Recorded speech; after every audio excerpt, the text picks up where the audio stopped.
Hello, Paper Pippi here. Earlier this week, I took a poll on my Instagram stories asking if you have difficulty knowing what to write or how to fill up your journals. And it was like 86% of you said that yes, this is something you struggle with. I get several comments telling me that you like the idea of journaling, but you struggle with content and consistency. And I can totally relate because I was in that very same boat just a few years ago. So I wanted to film a little flip through of my August journal. This whole journal was filled in just 1 month after years of trying and lots of failed attempts. I have finally cultivated a consistent journaling habit and style that I'm really happy with. Habit and consistency have never been a strong point for me. So the fact that more often than not, I'm filling up a journal like this each month is a really big deal for me and hugely beneficial for mental health, memory keeping. It's a creative outlet. I could go on and on. My journal is my everything book. It's my planner, it's a daily record, it's a little bit playing with paper and stickers. It's anything and everything I want to glue down or staple in just because. While I do have a little bit of a back to school theme throughout this journal, if you're familiar with my work, you know I love carrying a theme, but I think it's important not to limit yourself too much to a specific theme because that opens the door to perfectionism, and perfectionism is the death of a journaling habit. Ask me how I know. You'll see I'm going to skip these first few pages for now, but I'll go back to them at the end of this video. Those first few pages in a new journal are always the roughest in my experience, so don't get discouraged by them. Keep on going. I usually settle in to a new journal around page 4 or 5. Like a new pair of shoes, you got to break it in. On this page, I've printed a picture of some of our back to school decorations. I decorate for back to school like it is its own holiday. I wrote a little bit about that and a quote I found about romanticizing your life and finding magic in the mundane. And journaling is a big part of that for me. I also use my journal pages to scribe the scriptures, just writing them out word for word because I find that helps me to focus better than reading alone does. Several years ago, I used these very nicely bound journables, the 1718 series, and they were great and really helped me make scribing the scriptures a daily habit. But now I just make it part of my everything journal, and I can add my notes and thoughts and questions too. This page is actually one I designed and sent to all my patrons as part of the September e-zine. I'm hoping to make some more pages in this style that you can just pop in and have a nice little pre-made template for your writings. The monthly e-zine is available to all levels of my Pippi patrons, and you can find out more about that on my website, paperpippi.com. On this page is little kindergarten me and some journaling I typed and printed out about my kindergarten memories. I made a little pocket for this picture because it has my mom's handwriting on the back and I wanted to be able to see that. I also came across a little piece of paper from 3rd grade that I put in. I'm learning to add little memories and memorabilia here and there that do not have to be complete, do not have to be chronological, just little snippets so it doesn't become overwhelming like scrapbooking did. I really loved scrapbooking back in the day, but I got so overwhelmed. On this page, I've got my August calendar because, as I said before, I also use my journal as a planner. These pages are just some light journaling of that day's events and some pictures from that day I printed out. I'm going to tell you something I wish someone had told me. You don't have to print out every picture of everything. You don't have to document every day. Your picture doesn't have to go with your words and vice versa. Maybe you're like, of course I know that, Pippi. But the thing is, some of us don't. Some of us need to hear that so we can let go of that debilitating perfectionism. I was having some high anxiety around this time. Lots of troubling things were shouting at me in my brain all at once. So I wrote them all down and reminded myself to cast my cares on Him because He cares for me. And even though I know that in my heart and mind, the act of writing it down in this visual way helped me to get out of my head. A journaling win, yes, but glory to God for that truth. You might notice the abbreviation MITs at the beginning of each daily entry. That just stands for most important tasks. I limit myself to 3 MITs a day and try to focus on getting those checked off.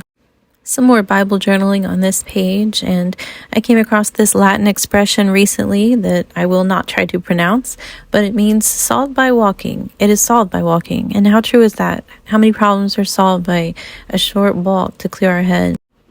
I printed out this Shel Silverstein poem about the brevity of summer. I quote it with my kids a lot at summer's end, so it deserved a place in my journal. This is another journaling of the day's events, and it's kind of funny because here I've got a McDonald's fry box on one side, and opposite that I've started my plans for this September Whole30, and lots of personal thoughts and feelings on these 2 pages. Throughout this journal, I've used some pieces from one of Johanna's printable kits, and while yes, I do make and market my own journal printables and kits, sometimes I get tired of my own stuff, so thankfully there's a lot to choose from out there. I used this piece to make a flap that opens to one of my daughter's lovely drawings. Not a whole lot of rhyme or reason to this page, just some bits that were laying about my studio. You may have noticed I'm a bit of a quote junkie. I'm a collector of many things, words being one of them, and I keep my word collection right within these pages. So in that, my journals also serve as a sort of commonplace book for me as well. This page has a fun little sticker from one of my sweet pen pals. Hi, Amy! I screenshot a lot of memes and print them out for my journals too, like this one that says, "Scientists found ripples in space and time, and you have to buy groceries." And indeed, I did have to buy groceries that day. One of my daughters is in 8th grade this year, so I dug up my awkward 8th grade school picture and wrote a little bit about that time in my life. There's a pocket here that holds one of my other daughter's drawings.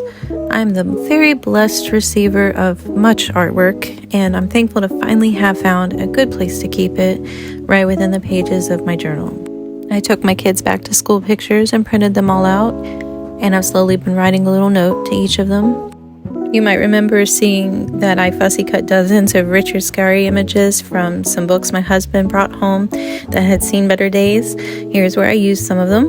Here's another one of my children's school pictures and personal letters. This Pippi image was also sent to me by the same dear pen pal, and I love it.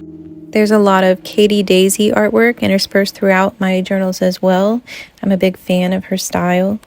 Still more scripture pages.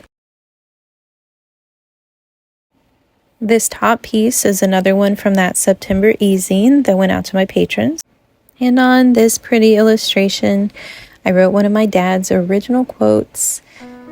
"In the fading glow of summer's end, with full and happy hearts have their journeys been." And under that are some text message conversations that I screenshotted and printed. That's something I have started doing more of, saving meaningful text conversations in this way. I went ahead and pasted in a September calendar for reference since we were getting close to the end of the month. Some more daily plans and gleaning from that day.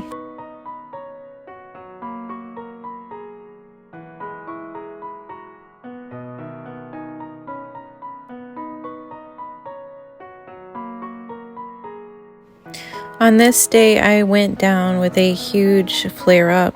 I deal with chronic illness, as do many of you, and I use my journal to track my flares, describe what is happening, my pain levels, what might have contributed to it, etc.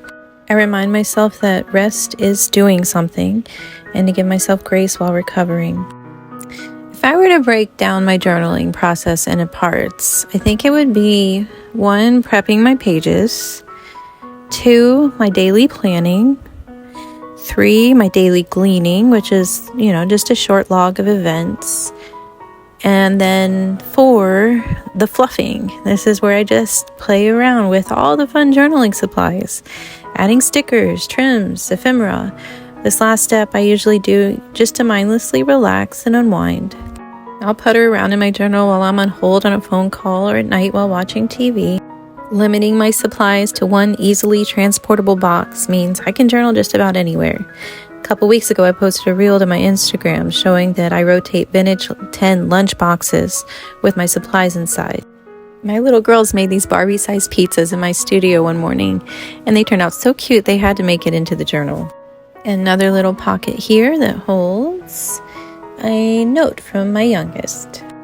Someone commented recently that they feel like they don't have anything to journal about because they just stay home. And I get it, because you see these people with their traveler's notebooks and they're visiting all these fascinating places. Well, you see the same walls day in and day out. So what could there possibly be to write about? And to that, I would say, I think it all goes back to romanticizing your life and finding magic in the mundane, like that quote at the beginning. Being happy in small ways, interested in big ideas. I think Tom Robbins said, passion isn't a path through the woods, passion is the woods. A bedridden, chronically ill woman wrote an entire beautiful book about a little snail that took up residence on her nightstand. The Sound of a Wild Snail Eating is the name of it. It's by Elizabeth Tova Bailey, and I highly recommend it. There's so much more to your world than you realize, even if you are home most of the time. And I think the practice of journaling can really help open your eyes to that. So I hope as we're getting towards the end here that this flip through was of some help to you.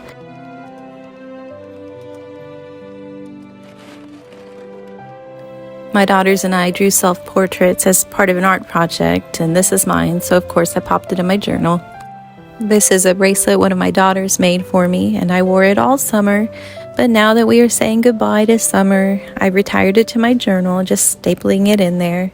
There are just a handful of blank pages left at the end here that will see me through until I make my next journal. That will be my September journal, or sometimes I'll make a really thick one and use it for the next season, probably through October, because November starts the Christmas journaling. That's right. You know, I really enjoy watching the journal flip throughs that others post. It's relaxing, it's inspiring, and I think it's important that we keep sharing our pages. I think most of my viewers here are coming over from Instagram, but if YouTube is where you have first found me, I invite you to follow me on Facebook and Instagram at Paper Pippi. I also create handmade journals like this for you to use, as well as curated ephemera kits to help you overcome the paralyzation of picking the perfect pieces, and all that good stuff can be found on my website, paperpippi.com. Thanks for watching Paper Pippi, where the joy of journaling meets a passion for the past.